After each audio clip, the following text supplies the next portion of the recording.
حاضرین ذوال احتشام، اللہ تبارک و تعالی کا کروڑہ احسان جس خداوند قدوس نے ہم سب کو آج کے اس عظیم الشان دن میں اپنے گھر میں آنے کی توفیق عطا فرمائی۔ حاضرین محترم، پچھلے خطبہ جمعۃ المبارک کا موضوع ثمرات علم کا ثمرہ کیا ہے، علم کا فائدہ کیا ہے، اس کے متعلق چند ایک باتیں آپ کے سامنے رکھی تھی کہ حضرت سیدنا دانیال علی نبینا و علیہ الصلوۃ والسلام آپ اور 70,000 بنی اسرائیل کے لوگ فلسطین سے قید ہو کر عراق جاتے ہیں۔ اللہ تبارک و تعالی نے دانیال علیہ الصلوۃ والسلام کو علم کی برکت سے جیل سے 1 سال گزرنے کے بعد جیل سے آزادی عطا فرمائی۔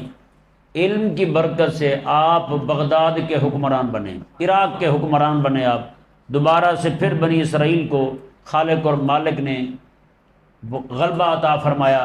دین حق جو تھا اس وقت، اس کو اللہ تبارک و تعالی نے سر بلندی عطا فرمائی، یہاں تک کہ بخت نصر بادشاہ جو ہے وہ بھی آپ کے فیصلے کے تابع ہوتا، جو آپ فیصلہ کرتے اسی فیصلے کو نافذ کرتا، وہ جو حکم کر دیتا اس کا حکم بھی وہ ملتوی رہتا جب تک کہ حضرت دانیال علیہ نبینا و علیہ الصلوۃ والسلام اس کے متعلق اپنا فیصلہ جاری نہ فرما دیتے۔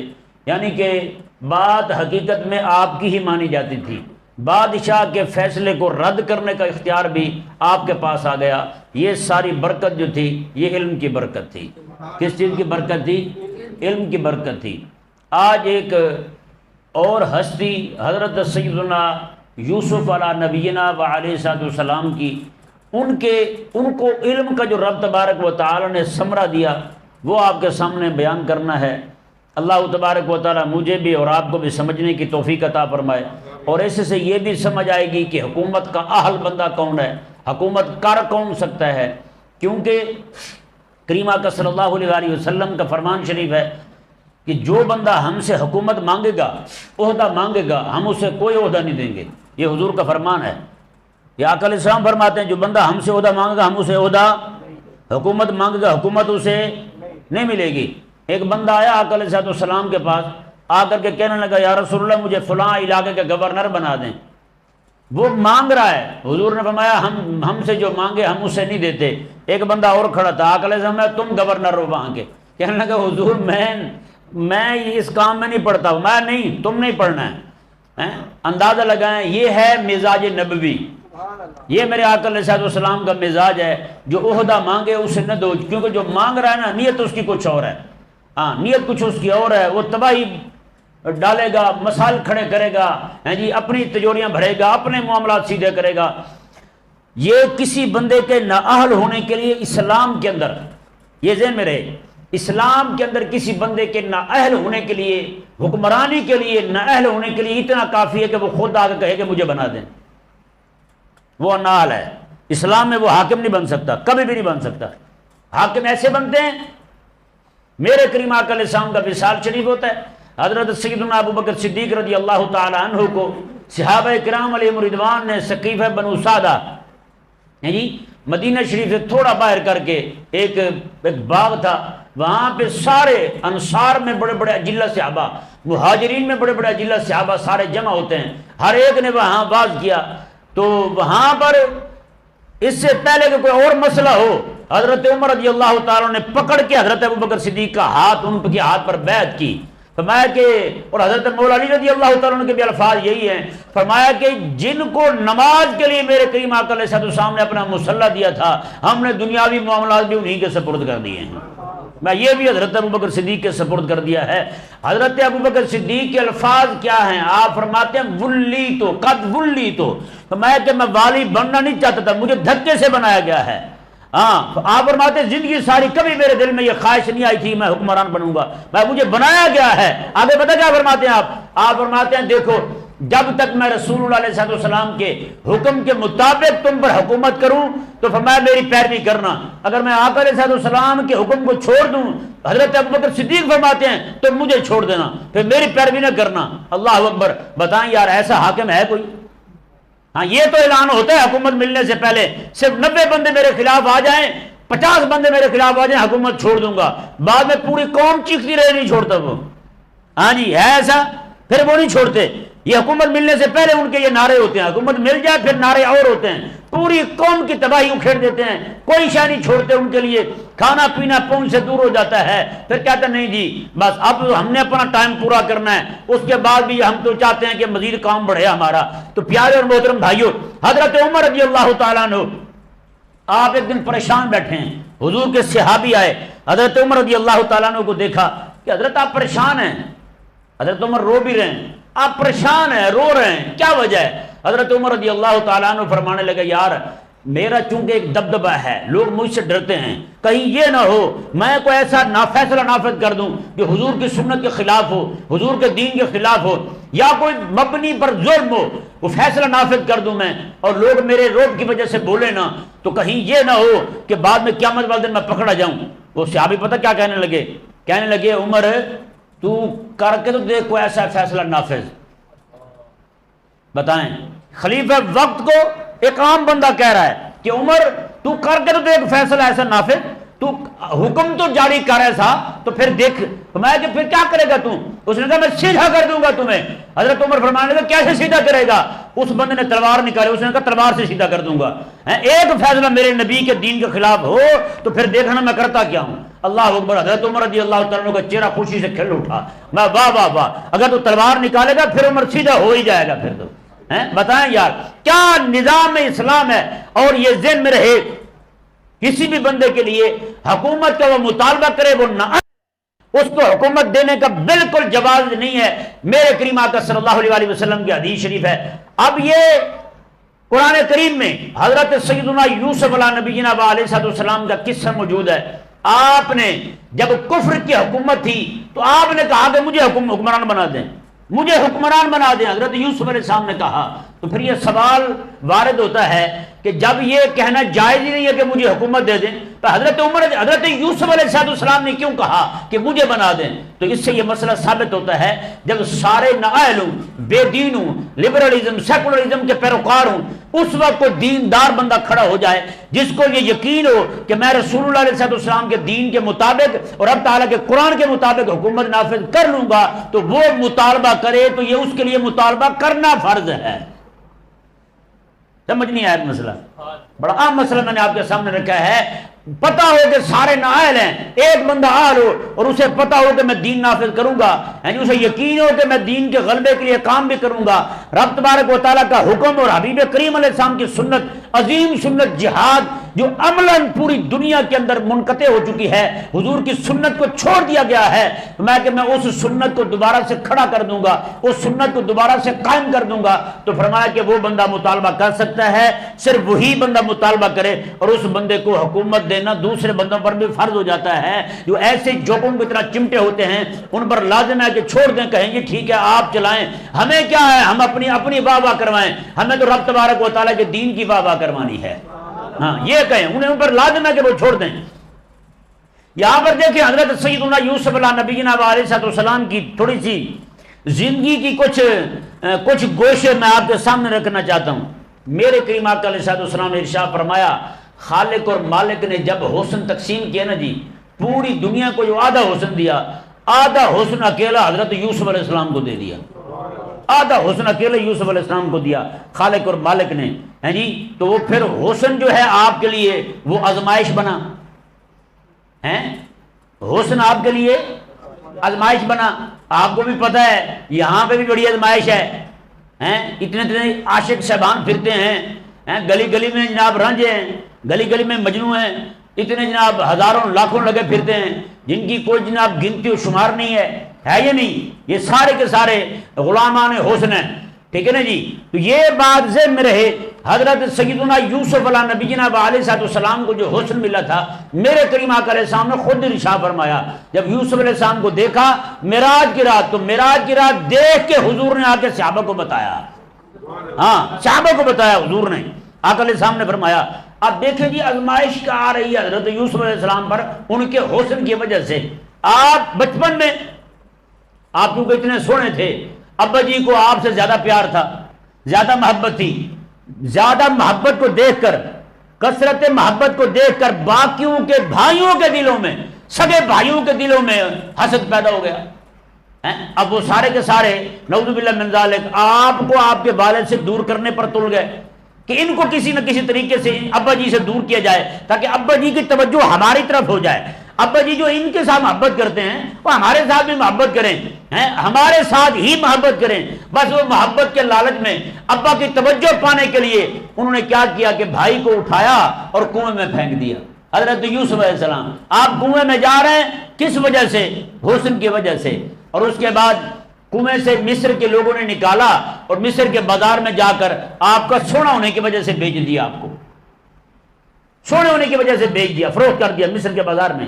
جب بیچا حضرت یوسف علیہ السلام کو، بکتے بکاتے مصر کے بادشاہ کے گھر پہنچتے ہیں آپ، جی وہاں پہ عزیز مصر جو ہے اس کی بیوی وہ فریفتہ ہو جاتی ہے آپ پر، حضرت یوسف علیہ نبی جناب علیہ السلام پر، اور دعوت گناہ دیتی ہے۔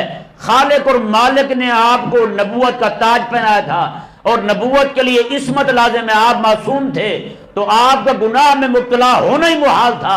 خالق اور مالک نے کرم فرمایا، حضرت سیدنا یوسف علیہ نبی جناب علیہ السلام اس معاملے سے بالکل محفوظ رہے، اور آپ نے خود کہا، فرمایا کہ احب الیہ، میرے نزدیک قید میں جانا زیادہ بہتر ہے اس کام سے جس کام کی طرف تو مجھے دعوت دے رہی ہے۔ اندازہ لگائیں، فرمایا کہ جس کام کی طرف تو مجھے دعوت دے رہی ہے میرے نزدیک قید بہتر ہے، جیل بہتر ہے۔ اللہ اکبر۔ حضرت یوسف علیہ السلام پورے 9 سال، کتنے سال؟ 9 سال پورے حضرت یوسف علیہ السلام نے جیل کاٹی اسی مسئلے پر۔ بچپن سے لے کر اب تک ساری آزمائشیں ہیں۔ محدث ابن جوزی رحمہ اللہ فرماتے ہیں جس بندے کی زوجہ سونی ہو نا وہ بندہ بھی آزمائش میں مبتلا ہوتا ہے۔ اس خاتون کے بھی گناہ میں پڑنے کے بڑے سارے جناب بڑے سارے ایسے چندے کے معاملات ہوتے ہیں اس کے، اور اس بندے کے لیے بڑے سارے معاملات ہوتے ہیں، ہر اس بندے کے لیے جس کے ساتھ یہ معاملہ ہو۔ تو یہ آزمائش ہے بھائی، نہیں سمجھ آ رہا مسئلہ، یہ آزمائش ہے۔ بہت سارے بندے جو چنگے چنگے دانا بندے ایسے ہی بہ گئے۔ فتاوی رضوی شیف آپ اٹھا کے دیکھیں، وہاں لکھا انہوں نے، میں کہ اسی حسن کی وجہ سے بڑا بڑا علم ضائع ہو گیا ہے، بڑے بڑے علماء برباد ہو گئے، بڑے بڑے لوگ برباد ہو گئے، تہوارہ ہو گئے، کام کرنے والے لوگ بیکار ہو گئے، کام کرنے کے نہیں رہے۔ اچھے بھلے نوکریاں کرتے تھے، نوکریاں چھوٹ گئی، اچھے بھلے کام کرتے تھے، کام گئے، اچھے بھلے کاروبار سے کاروبار تباہ ہو گئے، ہر چیز تباہ ہو گئی صرف اسی وجہ سے۔ یہ ہے فتنہ بھائی، آزمائش ہے۔ حضرت یوسف علیہ السلام کو دیکھیں، بھائیوں کے حسد کے وجہ سے ان کے یہ معاملہ ہوا کہ کنویں میں چلے گئے، کنویں سے نکلے عورتوں کے ساتھ معاملہ پیش آ گیا ہے، جب اتنے بڑے گناہ کی طرف دعوت دی جانے لگی، دعوت سے دعوت ہی نہیں ہے بلکہ دھکے کے ساتھ مجبور کیا جا رہا ہے آپ کو گناہ کرنے پر۔ آپ علیہ السلام وہاں سے بھاگے اور سیدھا جیل چلے گئے، 9 سال پورے آپ جیل میں رہتے ہیں۔ تو بتائیں آزمائش ہے یا نہیں؟ کاش کہ کبھی ہم اس پہلو پر بھی ذرا غور کریں۔ ہم تو یہی سمجھتے ہیں بس جناب وہ یار کمال، نہیں یار، ہیں کتنے سارے لڑکے تھے جو پڑھتے تھے اب تباہ ہو گئے، کچھ نہیں پڑھتے ہیں، کیسے کیسے جناب ان کے پڑھائی میں جناب ممتاز میں شرف آتے تھے، آج بالکل بے شرف ہوئے بیٹھے ہیں، کچھ نہیں آتا ان کو، بیکار ہو گئے بیچارے، کسی کام کے نہیں رہے۔ ہے یا نہیں ایسا بھائی؟ ہاں، اچھے بھلے بزرگ ضائع ہو گئے اس معاملے میں۔ اللہ تبارک و تعالیٰ بس سمجھ عطا فرمائے۔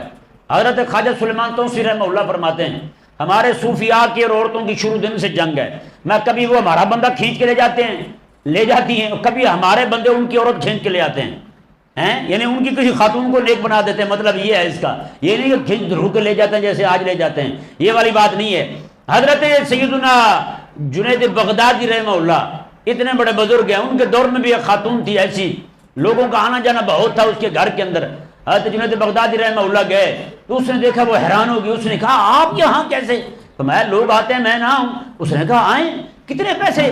اس نے بتایا اتنے پیسے۔ آپ نے میں ٹھیک ہے پہلے غسل کرو، کپڑے نئے پہنو، نئے کپڑے پہنے، غسل کیا، میں پہلے نماز پڑھ لو، سجدے میں گئی، عرض کی رب کی بارگاہ میں، مولا یہاں تک لانا میرا کام تھا، آگے اس کا دل تو موڑ دے اپنی طرف، دل تو موڑ دے اس کا اپنی طرف۔ بھائی آزمائش تو ہے، یہ الگ بات ہے کہ ہم نہ سمجھیں، ہمیں سمجھنا ہے. آج لڑکے منہ سے اپنے ابے کو کہہ رہے ہیں ابا شادی کروا نہیں تو خیر مار لوں گا اپنے کو بھی تیرے کو بھی. کیوں؟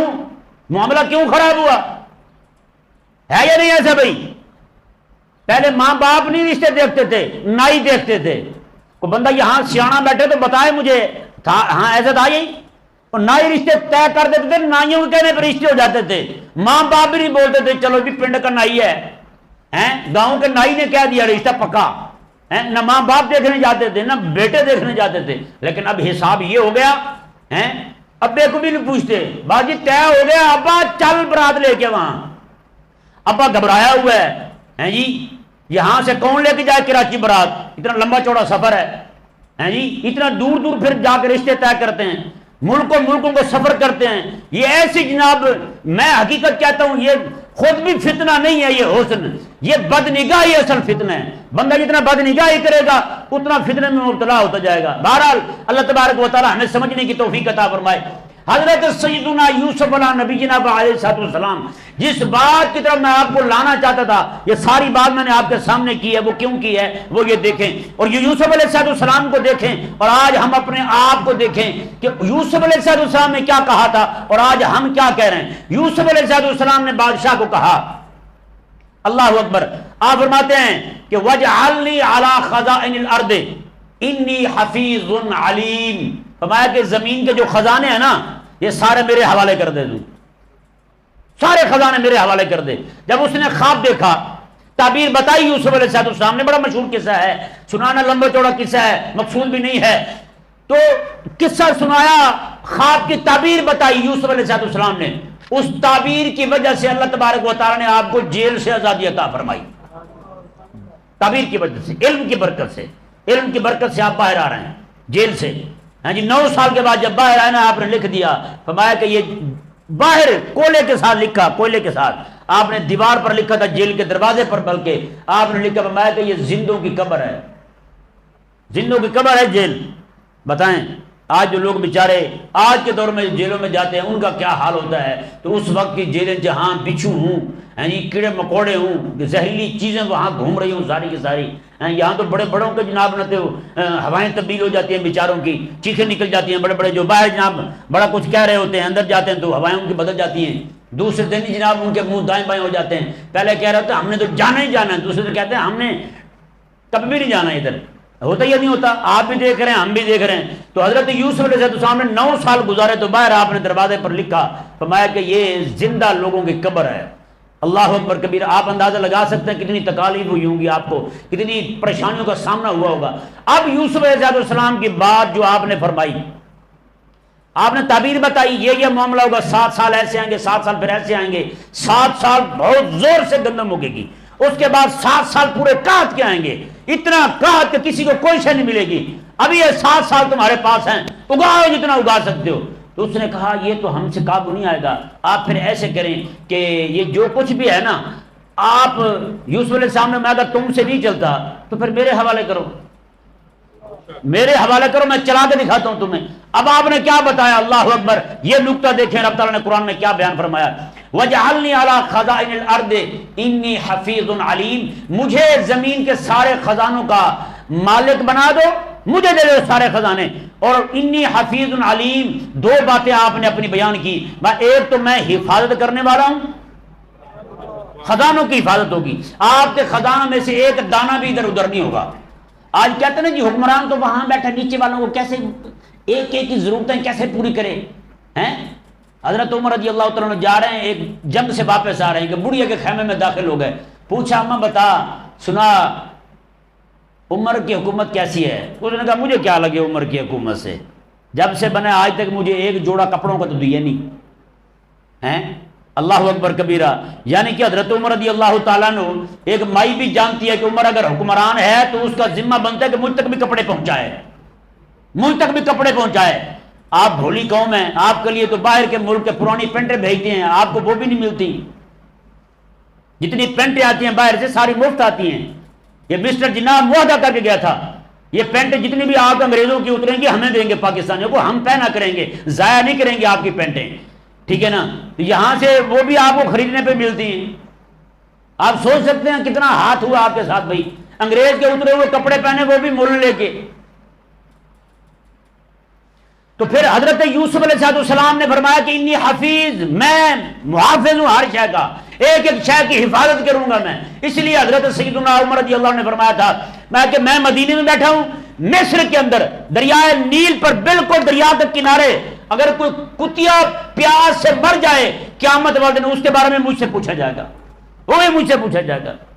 حضرت سلطان محمود غزنوی رحمہ اللہ دربار میں بیٹھے ہیں، ایک بوڑھی خاتون آ گئی، ہاتھ میں ڈنڈا ہے. آپ نے کہنے لگی محمود میری بکریاں چوری ہو گئی ہیں.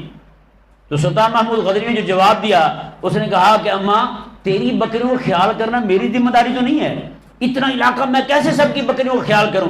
وہ مائی ڈنڈا لے کے دوڑی سلطان محمود کو مارنے کے لیے. اس نے کہا کہ جتنا خیال کر سکتا ہے اتنی حکومت رکھ باقی چھوڑ دے. تو ابا کس چیز کا بنا ہوا تجھے نہیں پتا؟ جو حکمران ہوتا ہے وہ بحیثیت باپ کے ہوتا ہے، بحیثیت والد کے ہوتا ہے. اپنی رعایا کو خوش رکھنا، ان کی ضرورتوں کو پورا کرنا اس کے ذمہ ہوتا ہے. اور تو کیسا حکمران ہے تجھے پتہ نہیں ہے ہمارا کہ ہماری بکری چوری ہو جائے، اوپر سے تو کہتا ہے کہ میں بکریوں کو کیسے خیال کروں.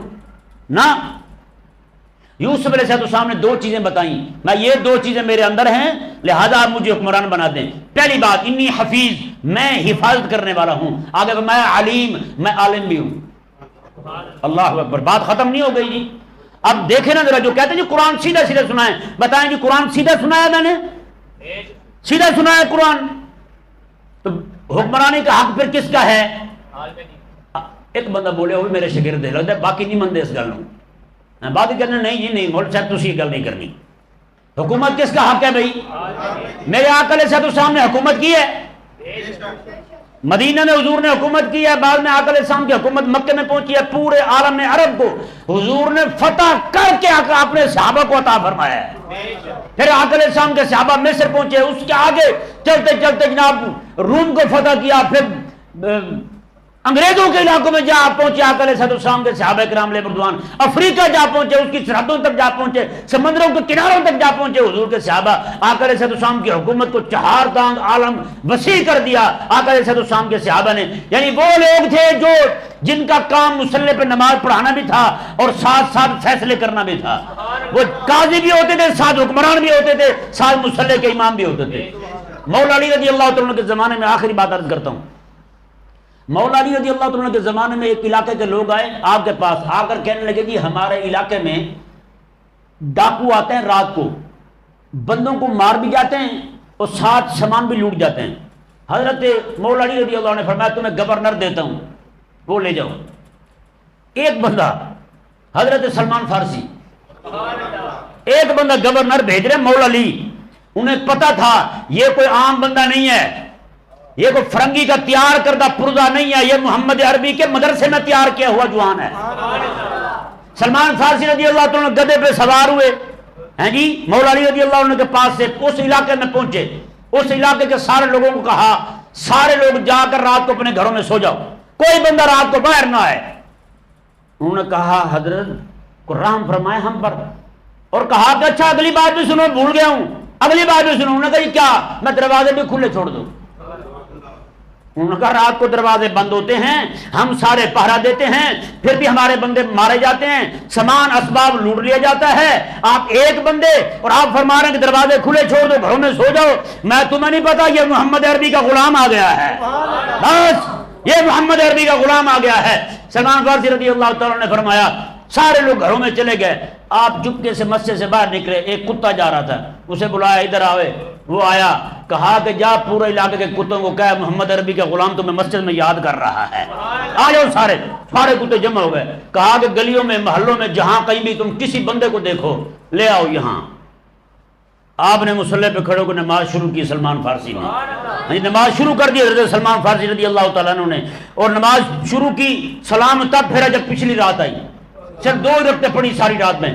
سلام جب پھیرا کیا دیکھا ڈھیر لگا ہوئے بندے مارے پڑے ہیں. کتوں نے ڈاکوں کو مار دیا تھا، کتے بیٹھے ہوئے ہیں، لوہان ہیں کتے، زخمی ہو پڑے ہیں. وہ بھی ظاہری بات انہوں نے بھی آگے سے حملہ کیا ہوگا. تو اب کیا ہوا؟ اللہ اکبر. حضرت سلمان فارسی رضی اللہ تعالیٰ نے دیکھا، کتوں کو اشارہ کیا تمہیں چھٹی ہو گئی ہے. ٹائم ہو گیا تمہارا چھٹی کا، جاؤ کام پورا ہو گیا، سارے چلے گئے۔ صبح کے وقت آپ نے سارے لوگوں کو جمع کیا، مسجد میں نماز کے لیے آئے، میں یہ دیکھو یہ تمہارے چور ہیں۔ سارے حیران ہو گئے، کہنے لگے حضرت ہم سب سے جو کام نہیں ہو سکا آپ اکیلے نے کیسے کر لیا ہے؟ فرمایا اتنا عرصہ حضور کے قدموں میں رہ کر میں نے یہی سیاست ہی سیکھی تھی، یہ سیاست سیکھی۔ اگر آج بھی قسم خدا کے کہتا ہوں، آج یہاں پر رسول اللہ علیہ السلام کا دین غالب آ جائے، آپ قرآن کا یہ وعدہ ہے، قرآن کا یہ وعدہ ہے، زمین بھی اپنے خزانے باہر نکال دے گی، آسمان بھی رحمتوں کی بارشیں برسا دے گا، بس۔